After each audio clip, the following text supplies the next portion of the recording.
Hey guys, welcome back to Seller Sessions, 4 p.m. BST, Thursday. Sharon Evan is back, but this time we're going to be doing an in-depth. The in-depth series is about tracing back the footsteps on an entrepreneur's lifestyle, how they got there and what makes them tick. So obviously others in the community can understand and help that gauge in terms of helping them with their businesses or making adjustments in their life. Hello, Sharon. How you doing?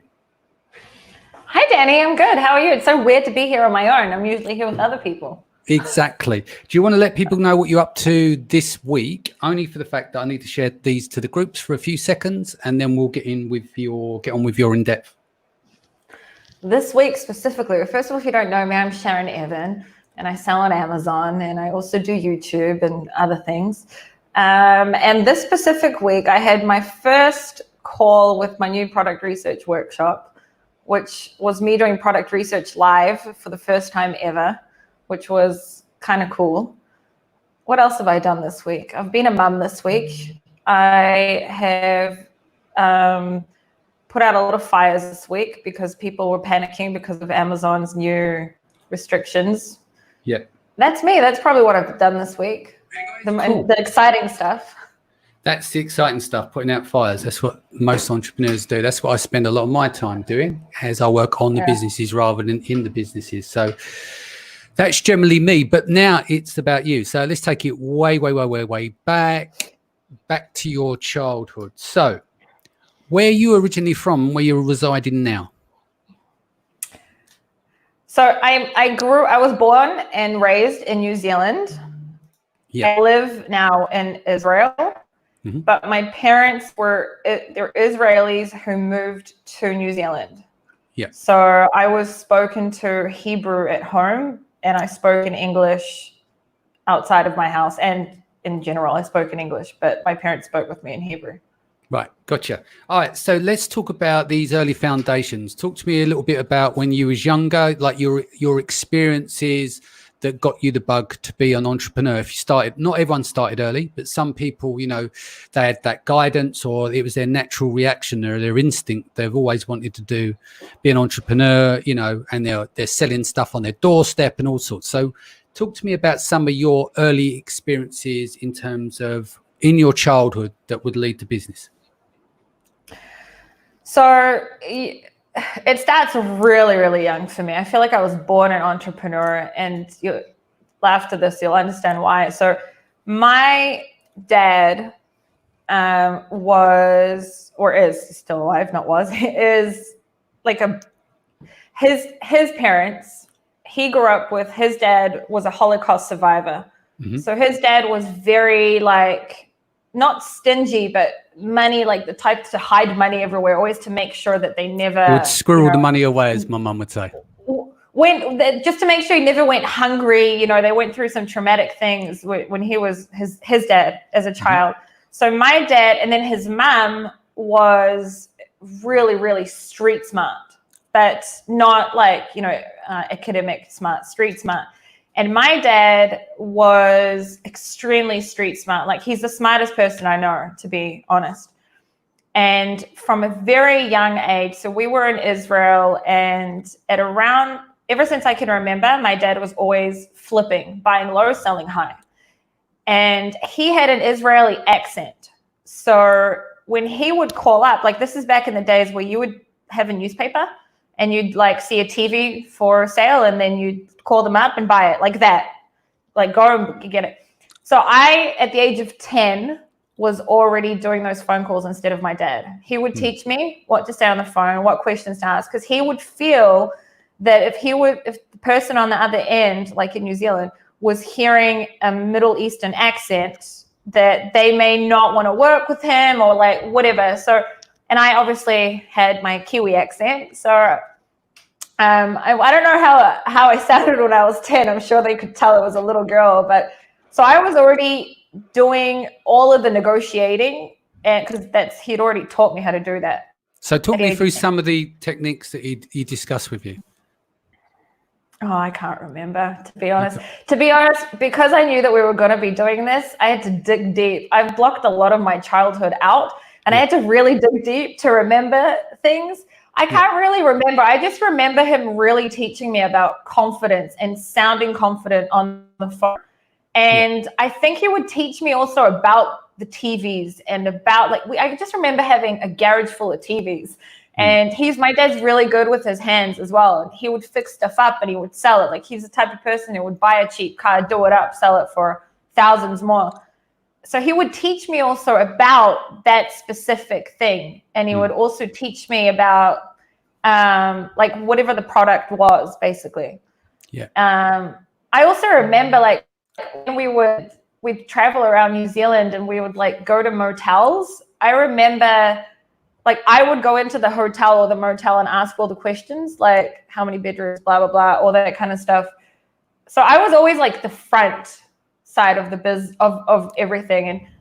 And I had, I'm the eldest of, well, today it's 5 because my dad remarried, but I had a brother who was special needs. So, and my sister, between me and my sister was my special needs brother. His name's Sharon. Everyone always asks me about my tattoo. It's my brother's name on my hand. And so I was always, in general, I don't know if you remember, but when we were doing the Branded by Women stuff, I was on, Megala had me on, and I talked about or you also say this about me, that I always look like I'm ready to attack. No, I say that you're and I say it in a pleasant way, that you're feisty, and that's what I like about you. Like, no nonsense. There's nothing wrong with that. Man or woman, in a sense, is like, you know what you want. You don't suffer fools gladly, but you're also polite as well. You're not rude to people. You help people. You do coaching. You do all those things. But there's nothing wrong with knowing your worth, for one thing, and not to suffer fools gladly, because we live in a planet where people will take liberties if you're too soft. So you're like tough on the outside and soft in the center in some respects. But at the end of the day, that is a positive trait to have, because it just makes, you're not a doormat, No, yeah, I agree. So a lot of that also has to do with being the eldest with me in my household. My parents, I talk about my parents because I left home when I was 15, and I'll explain it in a second. Yeah. And so there was 15 years, I'm 32 this year. It's 15 years of my life that got me ready for the rest of my life. Right. And this is why I talk about my parents so much, because my parents did not have the best relationship. Like, they did until my brother came along, and all sorts of things happened between them, and nothing to do with my brother. You know what I mean? Shit happened. Yeah. And they had all sorts of businesses when I was growing up. The last business that I remember is they had successful businesses. They had a catering business, and I was always, just being the eldest sister there, taking care of my little sister especially, and just also being an eldest sister to a special needs brother. Like, I think just in general, that made me be very just prepared for life also. Now, I got ready so people could understand. So I was given the book, Rich Dad Poor Dad, this exact book. This book in my hand is, I don't know how many years old. I was 12, I think, when I was given this.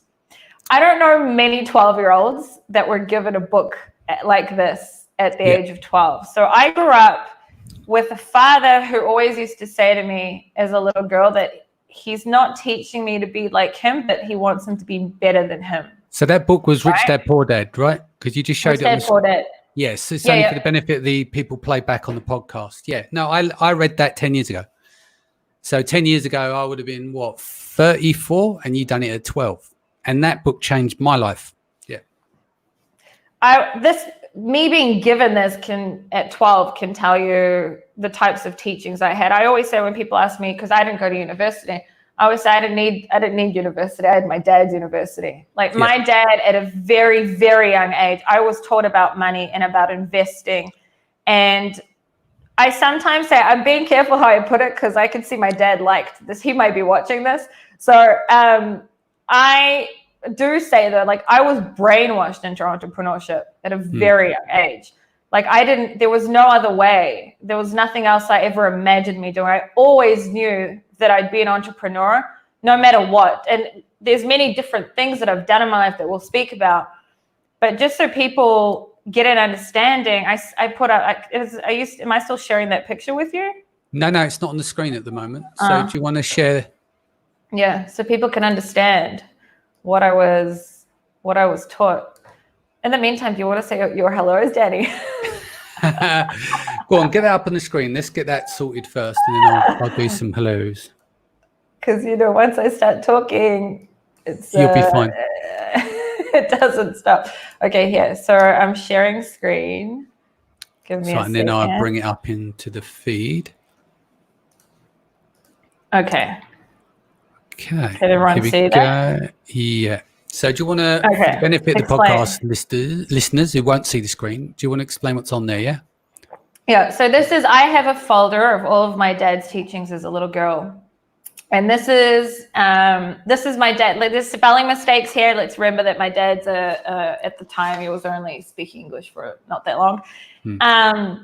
It says that there's two options in life, right? There's the first option at the top and there's the second option in the middle.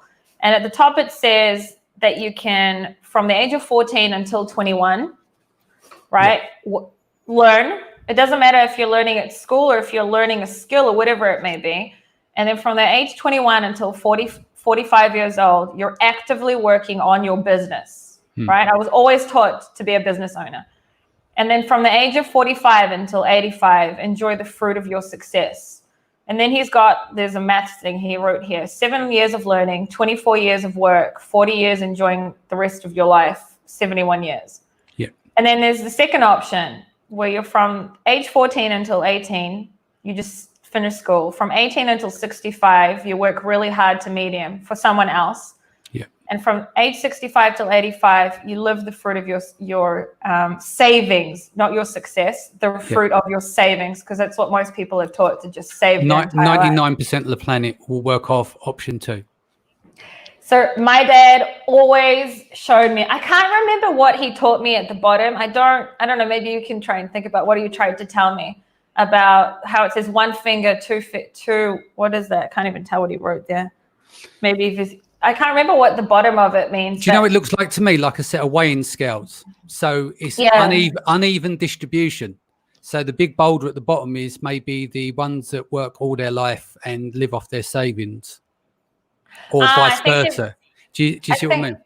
I think it's the longest stick. When you go further away from the stick, you can lift it easy up. Or if you're really close to the, I can't remember. I was like probably 10. Maybe he's talking about leverage there. Yeah. It was definitely about leverage. I just can't remember what. You can't see on the other side of that. There's more. You can probably see it looks like a mountain in the background. Can you see that? Like, it looks like a little mountain there. You can just understand this is the type of stuff I was taught. I don't know how I was old. I was probably 12 or something when I was 10 to 12 when I was taught this. This is what I was taught from a very young age. This is how I was always taught. I wasn't taught about money the way most people were. My dad said to me as a little girl, I'm pretty sure it's from Rich Dad Poor Dad. I'm going to translate it to English because he said it to me in Hebrew, but he used to say, the people that know how work for the people that know why. Yeah. That is something I was like, literally, I say brainwashed into understanding from a really young age. So that is the type of childhood I had. While people were out and about learning about normal stuff, I was basically reading books and things like that. Because I also grew up in a household with 2 languages, my dad used to literally force me to learn 2 new words from the dictionary every single day. Because he used to always say to me, you're not going to have fluent English and fluent Hebrew. You'll have like something in between. If you don't work on your vocabulary, he used to say to me, your mouth is the gateway to your brain. Something along those lines. I'm translating it from Hebrew to English. So that is the type of childhood I had, where I was basically taught these things from a really, really, really young age. Yeah. My parents divorced when I was 15. And my mum moved back to Israel and my dad moved to Australia. Now, because I had a special needs brother, I had to go with my mum to Israel because there's no way she would have been able to fly. It's 24 hours, 12 hours to like Hong Kong or something, and another 12 hours to Singapore or something like that. Singapore, Germany, wherever. So I came with her to Israel as a 15-year-old, and I basically like negotiated with her to let me come back to New Zealand, and she wouldn't. So she let me go back to Australia to my dad. So I went to my dad. I lived with him for 4 months, and we had a rocky relationship. We kind of healed during those 4 months. And then I said to him, like, I don't want to be here. I want to be in New Zealand. Let me finish school in New Zealand. I'll be fine. I said to my dad, you know me. I've got the tools. I'll be fine. I don't want money. I don't want anything. I'll make it. I'll work hard. I'll be fine. Just let me go back to New Zealand. And my crazy parents let me go back to New Zealand. And I found myself in New Zealand with no family, no one, at the age of 16. I say no family because, you know, my whole family was on the other side of the world. Yeah. My parents moved to New Zealand on their own. Can we talk about school? I know we just hit 16. Can we just edge back? What kind of student were you at school? With all armed with that knowledge, did you look at school as just complete nonsense? Yeah, I did. I just remember, if there's any Kiwis here, they might get angry at this, but it's just the truth. I remember being taught in New Zealand, like history, being taught about like James Cook and how James Cook found New Zealand and stuff like that. And my dad would come home and he'd look at my homework and he'd be like, what the hell are they teaching you? Like, there's much more important history in the world than about like just that. Like, what about World War II? What about how, you know, what about all sorts of things? What about school, the most important thing to me, because it was the most important thing to my dad, was mathematics. That's it. Apart from that, and English, mathematics and English. Apart from that, I don't think I was even taught that anything else was that important. I was a problematic kid. As you can tell, I like to talk a lot. I was the type of person to always be a distraction in the classroom. And I wasn't that good at school, but I was always good at maths. And I can't remember if I was good at English. Maths was always I teach my daughter the same thing. Maths, English, communications, and street smarts. They're all that you need. But for me, you need the discipline of delivering on time and all those kind of things. But most of the stuff is horseshit that you learn. And if you've got desire and you can make shit happen, you know, you're a rainmaker, you'll do well in the world. I've seen so many people from school that excelled, and no disrespect, work in petrol garages, in pet shops and stuff like that. They did not use all the tools that they had and made something with it. I'd rather see someone grind and take nothing and make it into something than the tools you see where people have everything and then they don't do anything with it. So no, I totally agree. Like I've always been disinterested with anything related to school, and I've always dismissed it, much to my wife's dismay and stuff like that. I think my school was just my dad, to be honest. Like my dad, what school taught me was how to wake up in the morning and get to somewhere on time. That's what school taught me. Apart from that, I was really bullied at school.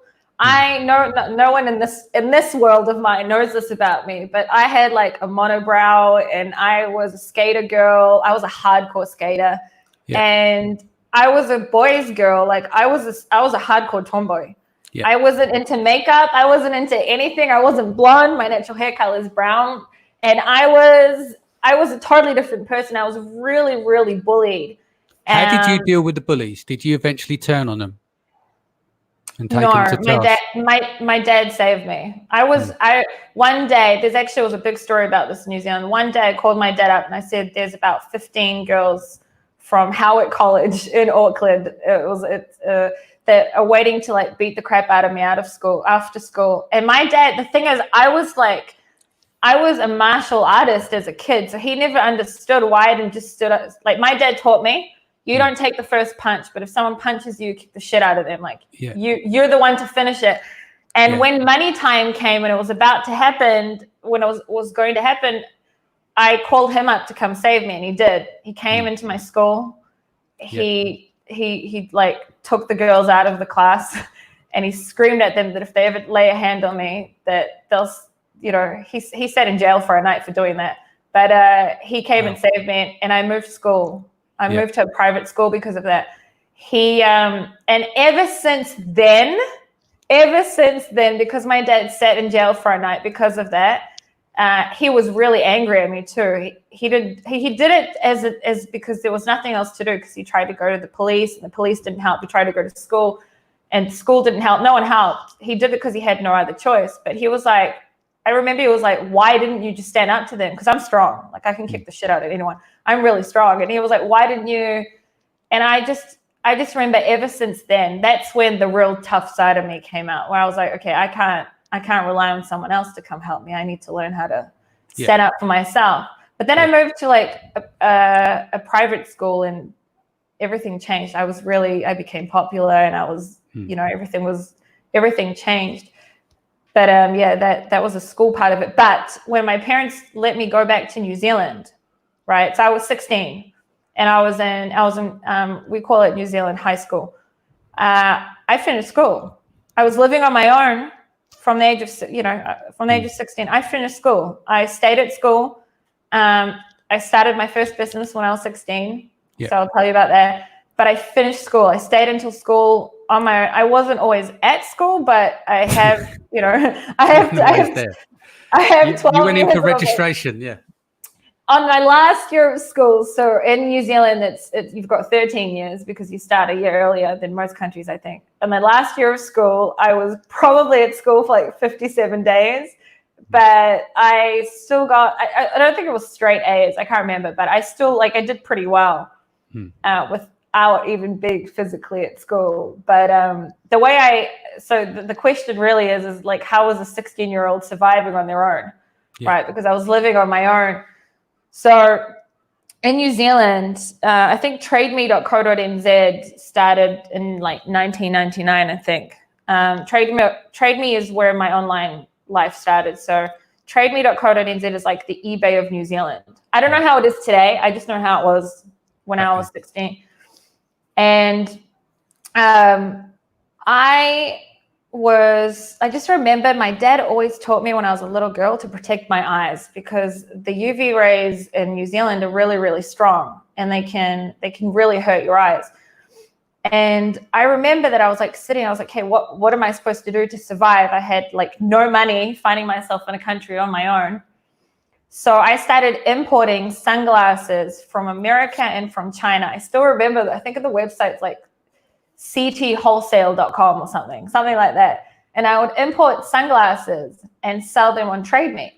And I'd import, like, it wasn't fakes, but they would look similar to like, you know. They weren't fake, they were just snide. They was knocked off. Yeah, something like that. Just quickly, let's say some hellos quickly. Yael says, Sharon is one of the most knowledgeable and talented Amazon sellers. Stephen says, maths is the language of life. Andrea says, and now she owns beauty brands. Haha, go girl. That's based on the monobrow thing. The monobrow. Let's say Halong, Chris Davies here, Alana's here, Ted is here. I spoke to him earlier on the day. Hello, mate. Hope you're well. Andrea, Mark Norton, Stephen Bingham, Oxy is back. David is here. Singh, Tim Jordan. A few names here. Thomas Addison, Leo Lemon is here as well. So back to the sunglasses. So I basically had a really small apartment. I think at the time I was living in someone's basement. I think they turned their basement into like a little apartment. I can't remember. In a basement with a monobrow. I was no longer. I was blonde already. I have been blonde still. Okay. When I was in Israel. So you know how I told you there was a brief 6 months where I was in Israel when I was helping my mom settle in. I totally changed. Like I was really rebellious because I didn't want to be in Israel. You know, it's a culture shock. I didn't want to be here. Everything. I was extremely rebellious. I was doing drugs. I didn't speak about that. I was 15 years old. I basically did everything in this world to show my mom that if she doesn't let me go back to New Zealand, like that's how life is going to be with me if she doesn't let me go. And she did. So it worked, basically. Cool. Let's let's finish I want to finish the important thing, because that's starting really early for you. That's half your lifetime ago, right? And then we can talk drugs. Yeah. Drugs were before the importing thing. Okay, but anyway, I was selling. That's what got me through school. So I was making quite a bit of money from importing sunglasses and selling them on Trade Me. Yeah. And then I started my first private label sunglasses store at 18. So what's that? 2006, I think. I had a little kiosk in a plaza type thing that you'd call. I was every single weekend, and I think you'd call it expeditions. We have like your own little booth at the age of 18, selling my own sunglasses. And it turned out to be pretty amazing. That's the sunglasses part of it. Yeah. So I think I had about 4 years of working with sunglasses. I'll take a pause if you want to talk about drugs for a second. This because that's the characteristics of your life. Yeah. Where did that come into play? That came into play when I came here to Israel when I was 15, because I was taken from my life. I left home before I was 15. I left home when I was 13. I just didn't speak about that. But my parents divorced when I was 15. I was out of home for 2 years at the time, just because of things. And I didn't want to be in Israel. I wanted to be in New Zealand. New Zealand was where I wanted to be. And I was just really rebel. My mom also met her husband, who she's been with now for like, I don't know, 15, 16, 20 years almost. We moved into his house with his kids, and suddenly from being, the eldest, he had elder children, and I just did everything to make life hell for my mom, basically. Yeah. And drugs was one of them. So when I say drugs, like I'm talking about weed. Yeah, I've never done anything from weed. Like that was it. But that's what I was doing. But that was like a very brief moment of my life. It's not like a really, like if you knew me, you'd see it's not really like me. So not that I have a problem with it. And it's almost in a lot of cases, especially like in the US, it's been legalized now, and so I'm totally pro weed. I have nothing wrong with weed. I'm totally pro weed, just not at age 15. Yeah. Okay. That's just not at age 15. There was no reason why a 15-year-old. So was that just like a rebellious thing for you? Hardcore rebellious. It was a lot worse than that. I was doing a lot worse. Not drugs, just in general. I was just a little shit. Like if I have a 15-year-old, he acts like I was at 15, don't know what I'll do to them. Knock the crap out of them. So it was just like destructive, like a little period that you went through that was kind of destructive, rebellious and stuff like that. Yeah.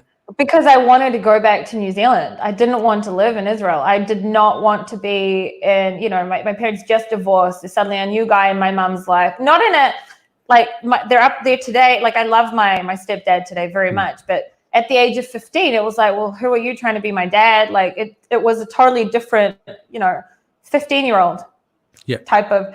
I've always been, when I was a little girl, my dad always said, there's only so long where you can be ahead of your time, because I was a 15-year-old going on 30, right?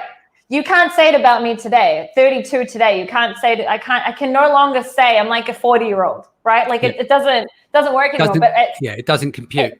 He said to me, at some stage, you can't keep saying you're really mature for your age, because I was very mature for my age. But at some stage, you catch up with it. So that was that. And then so back to sunglasses, because you've done very well for 4 years. Why did that stop, and what was the successful moments within that? You was very young doing that. You was importing. I was importing, and I stopped. I didn't mean to stop. I stopped for a little while to travel. I was traveling around the world, and I was visiting my dad, and I was visiting all over. And then can't remember exactly how it was, but when I was 21, my brother started getting sick, and then my mom said to me, "You should really come to Israel." So I basically, and at this time, I still did not want to actually move to Israel, but I had no choice because I wanted, to see my brother. Yeah. So my brother was special needs in a sense where you can't speak to him on the phone, right? Like it was like a baby. It's like a 21-year-old baby. He died when he was 21, which we'll get to in a second. But at the time, he wasn't 21 yet. So I moved to Israel. I left everything. I sold out all of my stock that I had in New Zealand. I packed up everything I had and moved to Israel. Yeah. Did you walk away with something though? You had money put away from that venture. Yeah. You done well enough, and then that went into savings and allowed you to use that time to go back home and do other things in the meantime. A lot of it went on my traveling, right, as well. But I did come with something, but it went very quickly when I came to Israel. Because I'm the type of, like, my Facebook group, you can see, it's called the Alphas. I'm an alpha, right? There's only one alpha. You can't have two. And my mum's husband is an alpha. My dad is an alpha. So I never lived with my mum because when I came back to Israel, I knew that if I lived with my mum, I would wreck her and her husband's relationship. Like we couldn't live two alphas in the same house. I'm not the type of person where you can tell me what to do or things like that. It just won't work. So I didn't live with her. And so I was already, back to taking, I've always, like, again, I've been looking after myself since I was 13, basically, but especially since I was 15. So money went really quick. Not only that, I had to learn the language. So I was spoken to Hebrew at home, but I didn't know how to read and write. And I wasn't fluent. Like I was speaking like a half idiot I sounded, to be honest. Yeah. And not only that, in Israel, if you don't have a degree of some sort, Israel's like startup nation, but if you don't have a degree, you're like, even to be like a secretary, you need a degree. And I didn't have a degree. I just had the degree of life. Like I was street smart. And when I moved here, so it was in 2009 when I moved here, no one knew what selling online was. Like Israelis don't trust anyone, that no one was buying stuff online. Like it just was weird for people that I was selling stuff online in general. I was selling on eBay as well. So I found myself at the age of 21 waitressing, basically, because there was nothing else I could do at the time. Was that a climb down from being a business owner to doing, there's nothing wrong with waitressing. It's just once you experience, like you said, you're very independent. And when you've got to serve the public, they're not always kind. So you go from one extreme to another, owning your own business, importing and stuff, and then doing the job where you're dealing with the public. And effectively, you still got to be super nice even when people are not very kind back. Yeah, it was hard. It was really tough for me. It was tough for me also because of my personality. I'm not the type of person that can have a boss. And you'll soon understand that my husband was my boss. We just weren't married yet. And it's funny because I said you can't have two alphas in one house, but my husband is also an alpha. So somehow that worked out. We'll get into them dynamics.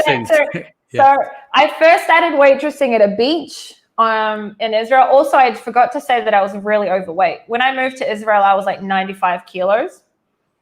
And in the first year of moving here, I got down to 57 kilos. Wow. So in 1 year, I became for my height, I was really skinny. I wasn't like anorexic skinny, but I was very, very skinny. And then I had a little bit of a rebellious time as well, where I was like hardcore partying and things like that, because I was suddenly, good looking or whatever. I felt good looking and stuff. So but it was tough because I was waitressing at the beach, and then that didn't really work out because it was just really sleazy men.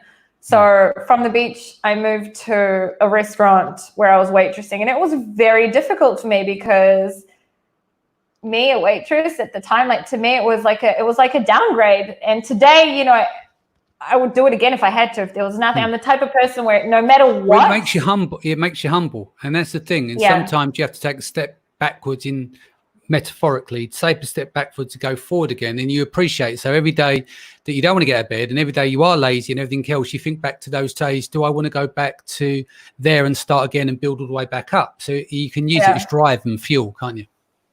100%. But I was also selling on eBay at the time. Like I was still online. And at the time I was dating my ex-boyfriend, who came from a very rich family, and his parents were really stuck up. And there's a reason why I speak about this, because his mom is part of my why. And his mom used to always look down at me as in I'm just a waitress, right? And the thing is, today, like, you know, today I probably make more money than her and her husband make, you know, in general. But she didn't know. To her, I didn't go to university, and I didn't do the army, because in Israel you have to do the army, but I came to Israel after the army age, so I didn't have to do the army. And I was a waitress, and I was selling things online, because if you sell online, you don't know what to do with yourself. Like, she was really, like, she was a witch. And I remember how she would make me feel. She would make me feel as if I was like worthless. And I remember always thinking, one day you'll see where your son will be, and you'll see where I will be, and you won't get it. And the thing is, her son, my ex, always knew that I was like, he always knew I'd be something. Like, he used to always say to me, ignore my mom. She doesn't get it. She doesn't get it. And it's funny how, like, their family, they're book smart. They're the people that go to university, and she also has a successful business. She doesn't work for, she's self-employed, but like, the fact that I didn't go to university was a huge thing to her. Like, we would have never been able to get married because of that. Like, that was a huge thing. And then after so at some stage, I, from a waitress, then became, I started managing. I ended up managing the restaurant. And my husband, who was my boss at the time, so I was a manager, and he was like, I don't know how you'd call it in English, but he was like the big manager of a few restaurants, like a regional type of manager thing. Regional manager, yeah. And my husband always had his own side hustles too, but I didn't ask him if I can speak about it, so I won't. But not that it's anything illegal or anything, but anyway. And then so I was still selling online. I was still selling on eBay. And then my brother got really sick. So he got really, really sick. It was the year that we got married. So I don't know how I jumped to 24. I'm 24 now in the story. Yeah. And then he got really sick. Sorry, I forgot. In between that time while I was waitressing, I went to makeup school. This is actually a really big thing, because no one knows this about me. So I always wanted to be a YouTuber. Right. I always wanted to be on YouTube.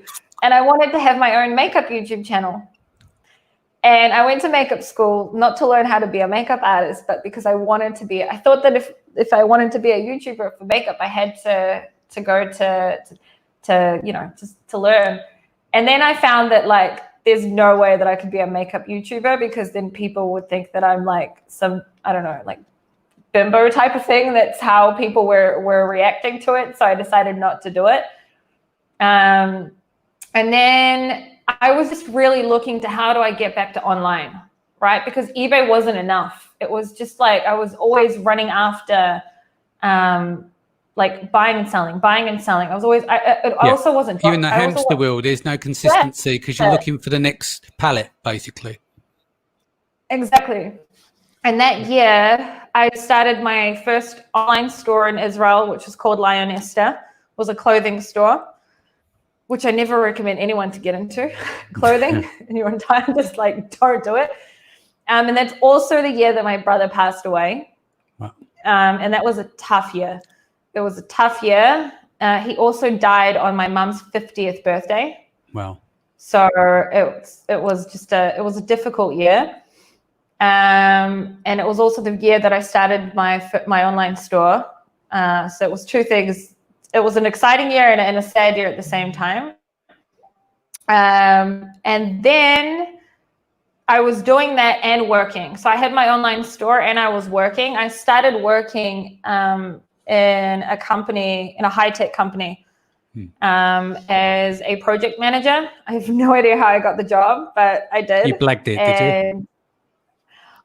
No, I knew the owners. It was because of my English. In Israel, if you speak English, you can do really, really well if you speak English like fluently.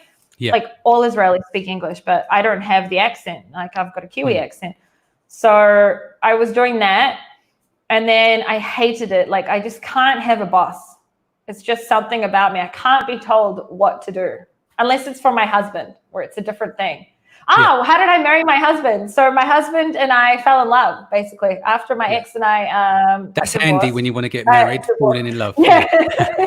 Not divorced. My ex and I, we broke up, and then my husband and I, like out of nowhere, it just happened. I moved into a new apartment, and he helped me move, and it was the first time we were out of work together. And yeah, and then we started dating, and 9 months later we were married. It sounds 9 months. It's not. It was 9 months. Yeah, not 9 months because it was a baby or something. Just 9 months. Yeah. As in and it's because we had always completed each other, right? Like he had basically.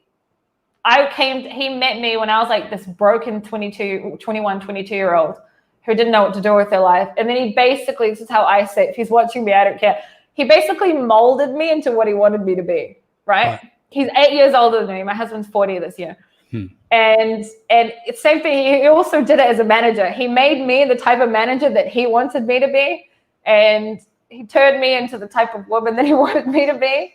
Yeah. And I love my husband very much. And then. Are you happy with the outcome of what he molded? Yeah. Good. Yeah. That's all. Yeah, very. Because I think that my husband gave me the security in my life that I needed to be able to do the things that I was able to then start doing. Not only that, if you ask who my number one fan is, it's my husband. So no one knows this about me. On my other hand, you can see I've got this. I'm a really good singer, like a really good singer. And when X Factor came to Israel, no one knows this. This is like world exclusive. When X Factor came to Israel, it was when it just started. They approached me to come to an audition before they understood how the concept worked. It was before they did like this huge audition day. And I remember him we were sitting on the couch, and he said to me, well, what if you win? And I was like, I remember that up to today. It was like 8 years ago. Like the fact that he even said it just shows you how much he believes in me. It was like, what if you win? Like you could actually win. What if you win? That's going to change, what will be with us? What will be this? So my husband's my number one fan, and yeah, he definitely, I'm definitely happy with the outcome. So then Lionesta was okay. Lionesta was my online store. It was okay, but I hated it. It was just like dealing with clothing is really difficult. Like clothing and accessories is fine, but dealing with clothing, first of all, importing into Israel, import tax is crazy here. Like this country, I don't know if people know, it's the 7th most expensive country in the world. Right. And importing into here was extremely, extremely expensive. And in order to make a good profit, you have to sell really high. So like there's no other way to do it. And that went on for 2 years. And then I think it was at the end of 2015, a family friend who thought that I would be the only person that would understand them came and spoke to me about a wholesale idea he had to sell on Amazon. Yeah. Now for me, at that time, I didn't really know, like to me, Amazon was where you buy books. Now it's funny that I say this because I'm like the online person that I know of. Most of the people in my life, no one was selling or buying online. Like it was just me. And he came and there was a wholesale opportunity, and basically my husband and I had money and he needed someone to invest with.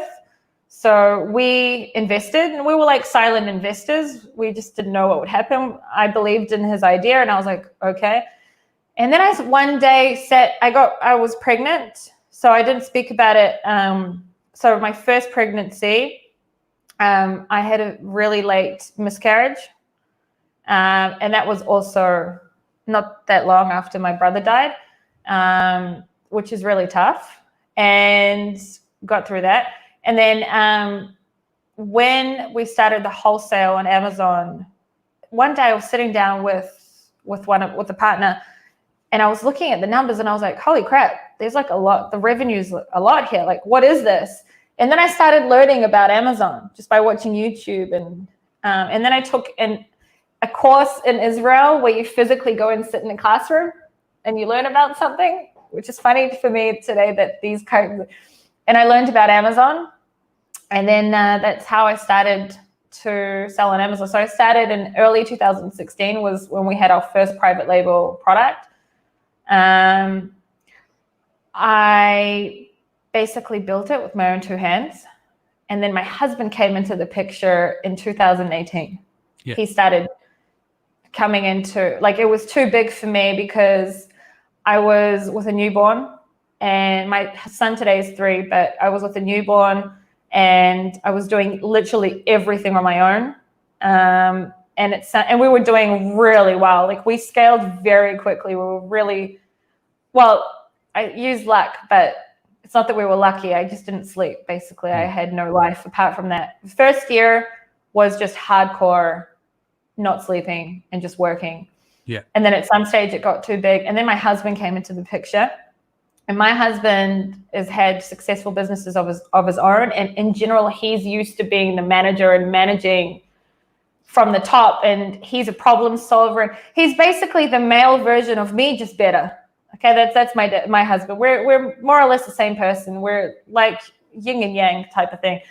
And then, if anyone's watching me that has a husband and wife business, it's very difficult, especially if you're both like alphas, basically. If you're both, you know what I mean, Danny? Like the decision makers. And so we needed to do a rebranding on one of our brands. So today we have 2 beauty brands on Amazon and 1 baby brand. And we needed to do a brand new rebranding. What happened was that we came into a niche in our beauty brand that literally everyone was very medical looking. And then we had come in more like luxurious looking. We made this product more, and we built a whole like brand around it. And then everyone copied us. Suddenly, from looking like the only ones looking the way that we did, everyone copied us. And we needed to do a rebranding, and we could not agree on what we're going to be doing. Like, we just couldn't agree on it.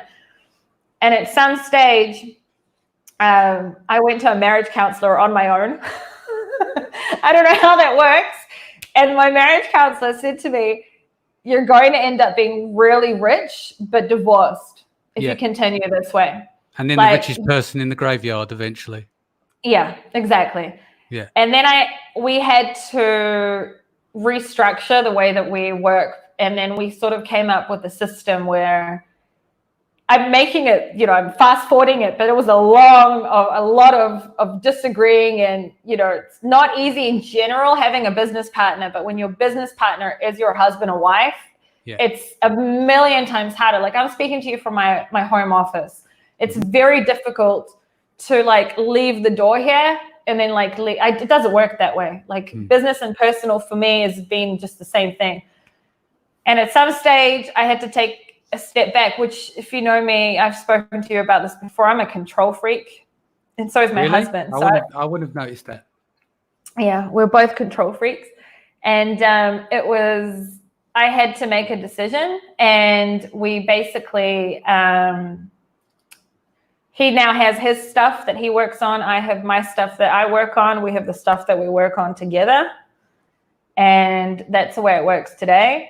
That's good. You've got a structure there. And then people take ownership to their own departments, and then you don't step on those toes. It means that you get to run your own domain. Then there's a split section down the middle. So you each have something that you own your domain. And then there's something that's for negotiating down the middle. How do you get on down the middle part? How do you draw straws there and get that one over the line? Because suddenly you've gone from your own domains, and then the bit down the middle. What's the secret? I couldn't tell you what the secret is, because we still fight sometimes about it. But It's still hard. It's not easy because we're both. My husband's extremely like a lot of my own following is watching us right now, and everyone knows I'm really creative, but so is my husband. We're both very visual. We're both very creative, but we're very creative in different ways. Right? Like I may like this pink cup that he bought me. Okay, he bought this. Not a good example, but I may like this, but he'd like it in a totally different way. Yeah. Right. And then.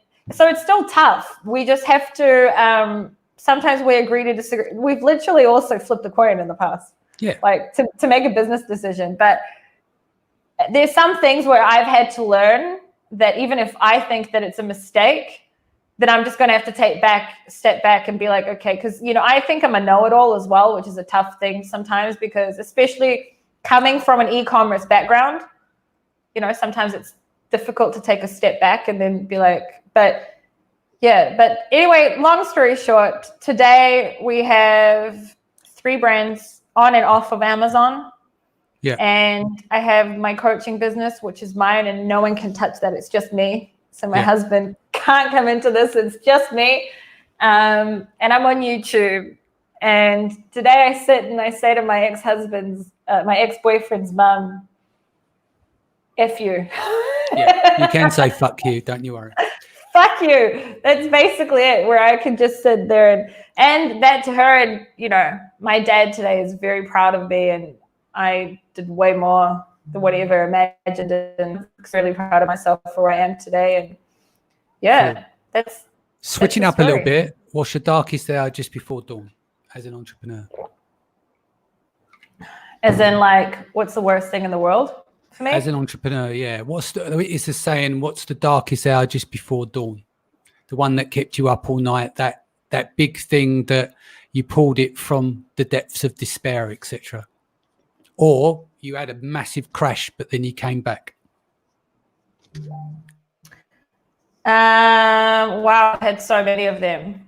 Well, take a pick. Every time in the first year of Amazon, every time we went through so much shit. We went through hijackers and we went through being restricted. And every time something happened, I would panic because nothing prepares you for the limited control that you have when you sell on Amazon. And I'm a control freak and nothing prepares you for that. I would sometimes literally not sleep at night just to I'm talking to you like 4 years ago. It was before there was any tool that I knew of that would let you know if there was a hijacker. So, I'm in Israel. When I'm sleeping, Americans are buying. I sometimes wouldn't sleep just in case there was a hijacker. I think hijackers were like my biggest fears at that time. And getting stuff, you'd wake up in the morning and you'd see your listing was taken down like halfway through the night, things like that. That was hard for me. And the way that I came out of that is building my brands outside of Amazon. Yeah.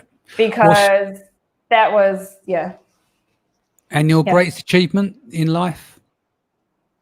My son. Because we spent a long time. It took us between my first miscarriage and until I had my son, it was 4 years of trying. So my son's my biggest achievement. I mean, obviously I've done a lot in my life, but my son to me is my biggest achievement. If you take everything away from me, I gave birth, and to me that is my biggest achievement in life. Legacy or money? Legacy. How would you like to be remembered? How would I like to be remembered? As someone who helped people find what they're good at and do it. Good. That's your in-depth. How do you feel? Awesome. Good. That was good. Thank you for today. There's a bit of a roller coaster there. It's, with the stuff with the family, and obviously you've also suffered a loss of a child, but you just fight back. It's that consistent battle, and that's what I admire the most about you. I say to you about feisty, don't ever think that as a negative term in any stretch of the imagination. That's something to be proud of. It shows you've got grit, determination, and what you've done as a child, like leaving home and then living on your own and being independent and stuff like that. So really proud of you. So let's sign off now. And thank you for joining me today. Guys, I'm going to be back here on Sunday for Mindset Sunday. So enjoy the next few days. I hope you've been enjoying the shows recently. And again, thank you to you as well, Sharon. And I look forward to having you back on the round tables and stuff over the next few weeks. Take care, guys. I'll see you soon. Bye. Thanks, Bye. Daddy.